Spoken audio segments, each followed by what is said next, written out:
Have you ever looked around your life and thought, this doesn't match how I still feel inside? On paper, things look different. Better even. But internally, you're still bracing, still shrinking, and still operating like the ground could drop out from underneath you any second. If that's you, let's get into it.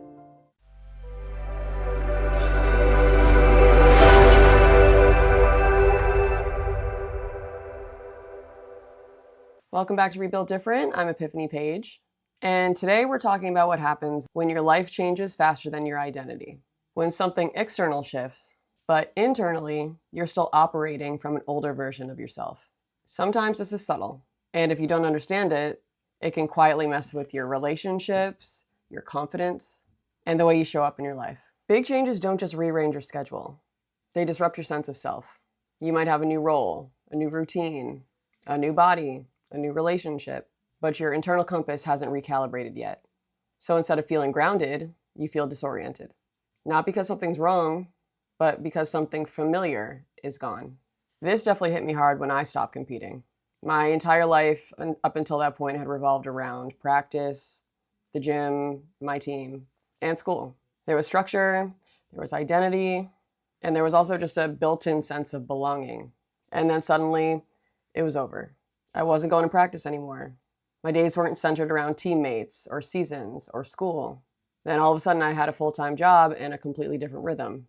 And I didn't resonate with this new version of me yet because I hadn't quite figured her out yet. So my life changed faster than my nervous system could keep up. And that was uncomfortable.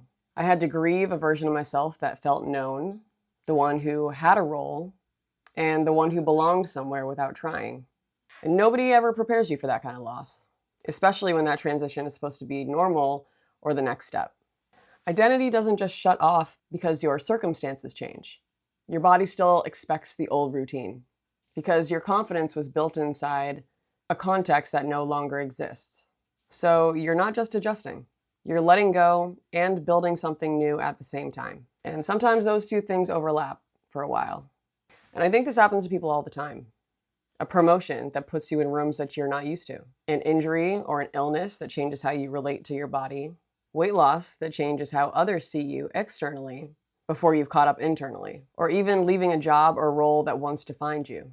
The external shift happens fast. The internal shift takes longer. That gap is where the confusion lives. This also shows up in relationships. Sometimes you finally meet someone who treats you well.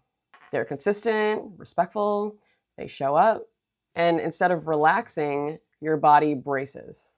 You're just waiting for that text that says, sorry, I can't make it, or I don't think I'm ready for this yet.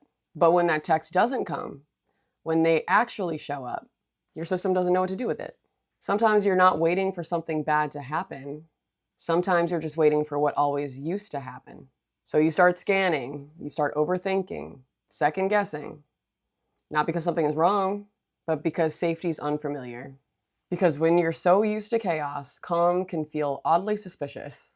Because maybe your identity still revolves around inconsistency or emotional unpredictability or having to earn closeness. So any kind of steadiness is going to feel foreign. And that's when the self-sabotage sneaks in. You pull back, you might start testing people, you might start creating distance, not consciously, but reflexively. Because part of you is still living by the old rules. But what's actually happening is that your nervous system prefers what it recognizes, even if what it recognizes was exhausting. So when your life improves or stabilizes, your system doesn't immediately register it as safe. And how could it? It's never met that version before. That's why sometimes people feel anxious after things get better. Not because they want chaos, but because they're still orienting. And this is where people get stuck too. They tell themselves, I should be over this by now. I should feel more confident. I should just be grateful. And that pressure doesn't help because you don't force identity shifts. You just have to allow them.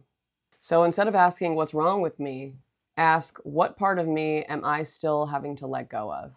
What version of me kept me safe before but isn't needed now?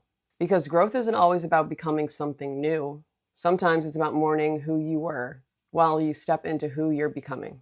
So when you start to notice yourself shrinking, hesitating, or bracing, just take a pause and ask, is this coming from who I was or who I am now?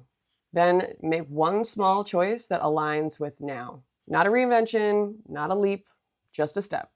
Because identity catches up through repeated permission, not pressure. So if your life changed faster than your identity, nothing's wrong with you. Some versions of you need to be grieved. Some need time to be lived into. So just give yourself that time. And that's what being rebuilt different looks like.